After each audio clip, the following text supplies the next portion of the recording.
Seja bem-vindo. O meu convidado é ator e já lá vão 20 anos dedicados aos palcos. A comédia musical e o teatro de revista são a sua vida. Exuberante e alegre, ele é um homem que se perde no tempo quando vai aos alfarrabistas. Procura livros como se fosse um detetive em busca de um caso nos confins do mundo. Mas não hesitou por um segundo no livro que traz a este programa. De resposta pronta, disse Manhã Submersa, de Virgílio Ferreira. Vamos conhecer melhor um dos atores da peça em cena do Teatro Maria Vitória.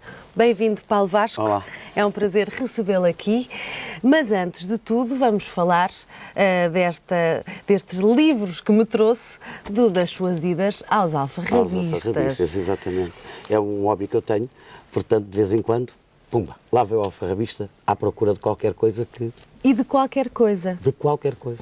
Neste caso, trouxe-nos estes livros que têm a ver com a temática da revista. Claro, revista de teatro. Do teatro. Vamos passá-los assim em revista rapidamente? Vamos embora. Então, primeiro, A Arte de Dizer. A Arte de Dizer, pois isso é um livro fantástico. Antiquíssimo. Muito antigo. Que eu acho que todas as pessoas deviam lê-lo. É atualíssimo. Todas as pessoas que estão ligadas à palavra deviam ler, porque ele tem, de facto, a técnica, a respiração, explica tudo em pormenor como é que uma pessoa que usa a palavra pode falar em público. Portanto, diz como se diz. Ora, isso, exatamente. Depois temos as memórias da atriz Maria Matos. Nestas memórias, não vou resistir a perguntar-lhe o que é que está aqui a fazer esta pequena prata. É assim que marcam os seus livros? Isso é um vício que eu tenho desde miúdo, que quando lia, comia chocolates e as pratas marcavam-me os livros. E eu mantenho isso por graça. E marquei nesse livro porque, de facto, esse livro tem uma coisa muito engraçada. Maria Matos já falava nessa altura em crise de teatro. Portanto, a crise de teatro já vem de há muito tempo. E eu marquei precisamente uma página onde ela fala numa grande tragédia que houve numa turnê que fizeram, que é engraçadíssimo. E está aí. Portanto, esse livro é muito engraçado. Depois, claro, A Vida e a Arte de João Vilaré. Um grande dizer. Exatamente. Um grande dizer. 50 anos de teatro. Carlos Santos escreve as memórias de um ator. De um ator, é verdade. E este livro já não o encontramos em lado nenhum. Não, já não. Só se for um alfarrabista, que talvez o tenha. Pode ser que ainda tenha sobrado. Depois, Revista à Portuguesa. Vítor Pavão dos Santos. Eu acho que isto é um manual fantástico de toda a mecânica do teatro de revista. Nos últimos 50 anos, que é muito engraçado, as grandes vedetas, os grandes figurinistas, os grandes cenógrafos, os grandes empresários que marcaram a época do teatro de revista. Este deveria ser reeditado. Eu penso a nossa que sim. História Eu está penso aqui. que sim. Depois traz-me aqui cópias, ou melhor, páginas, muitas páginas que não estão soltas, mas são uma cópia de um guião. De uma peça de uma revista de 1939 que se chamava O Banzé. E essa revista tem uma curiosidade porque na altura a censura censurava todos os espetáculos. E então isto tem aqui uma curiosidade, que esta peça contém 126 folhas com cortes nas folhas e depois vimos que só 2 folhas é que não foram cortadas. E como é que se fez esta peça? Tem alguma ideia? Os autores tiveram que ir refazer toda, certamente, porque esta revista foi para cenas, esteve em cartaz, portanto tiveram que ir refazer toda. Era o funcionamento da censura. Depois temos aqui vários, aqui já não podemos estar a ver um a um, mas são as várias peças que o Paulo Vasco fez no Teatro Maria Vitória. Exatamente. E agora vamos então, ainda nos falta esta pequena comédia, Cama, Mesa e Roupa Lavada. Exatamente. É uma comédia engraçadíssima e eu tenho muita pena que a comédia em Portugal esteja adormecida. Não digo morta, está adormecida. Porque com a partida, a ida do Henrique Santana, perdeu-se um bocado a tradição da comédia. E eu penso, essa comédia é muito engraçada e estava tão atual hoje como estava no dia em que foi estreada. O Paulo Vasco, neste momento, também está em revista, claro, com a Harry Potter, que é demais. Tem texto de Hermano José, Mário Rainho e Nuno Nazaré Fernandes.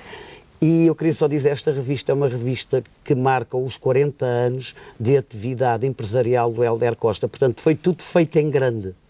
E inclusivamente até a vinda do público ao teatro tem sido em grande, o que para nós é uma alegria ver aquela casa sempre cheia de gente, sempre cheia de público. E é por causa disso que a peça não tem fim, isto é, não há uma data marcada para ela terminar. Não, enquanto tiver público, pois podem ir ao Maria Vitória ver o Harry Potter, que é demais. Paulo Vasco, o livro escolhido é de Virgílio Ferreira. No fundo, passámos aqui de livros alegres, históricos, para um escritor maior da língua portuguesa, da literatura portuguesa, nesta Manhã Submersa. Um livro muito introspectivo. É. Exatamente, é um livro muito introspectivo, talvez por eu também já ter feito peças de um outro âmbito sem ser sem ser o divertimento, porque eu já fiz várias peças muito fortes, inclusivamente do Bernardo Santareno, do Januí, e o Virgílio Ferreira fascina-me precisamente por causa disso. É a descrição da ação.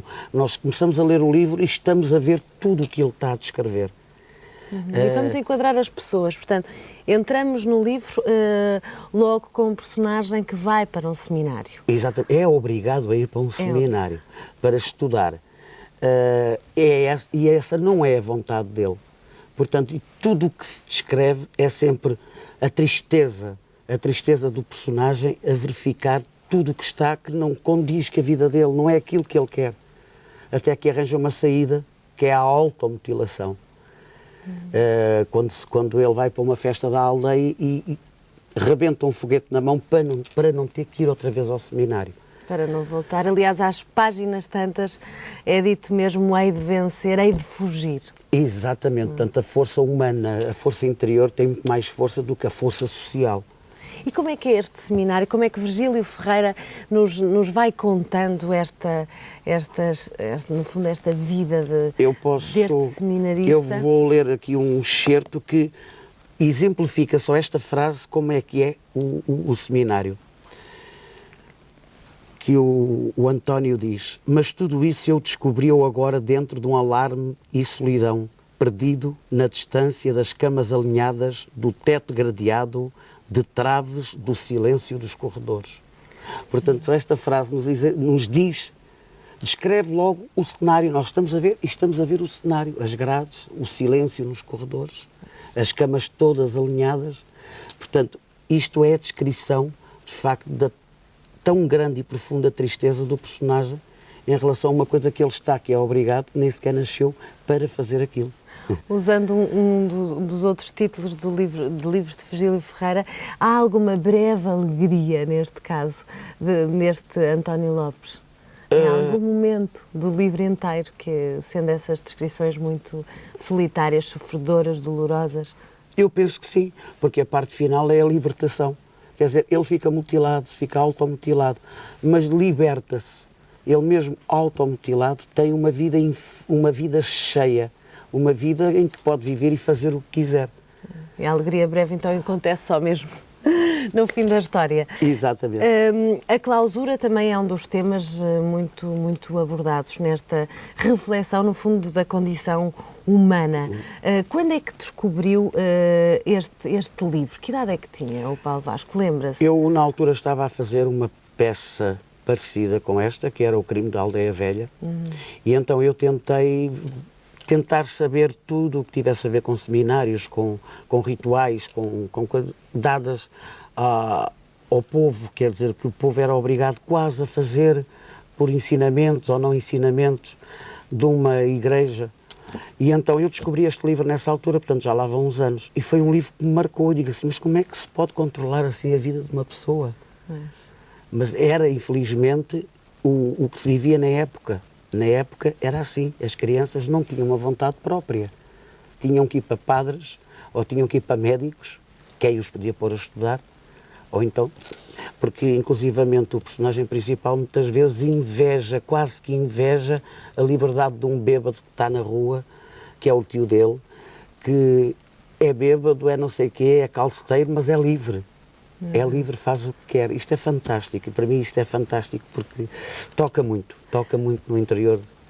E foi muito bom tê-lo aqui, Paulo Vasco. Eu vi-lo tão tocado por esta leitura de Virgílio Ferreira, que ficará para sempre como um dos seus livros de eleição. Muito obrigada pela presença. Ficam aqui dois convites para si. Paulo Vasco é um dos atores da peça que se representa no Teatro Maria Vitória, em Lisboa, onde durante 3 horas o palco se enche de atores, de uma orquestra ao vivo, de um guarda-roupa exuberante e de muita alegria. Pois é assim o teatro de revista. Como sugestão de leitura, o palco é de Virgílio Ferreira, o escritor maior da literatura portuguesa, que não está entre nós há 8 anos. A obra que nos deixou é atravessada por uma constante reflexão sobre a condição humana, de uma procura de um sentido para as razões essenciais da vida e da morte. Manhã Submersa, um livro que não pode deixar de ler. Até breve.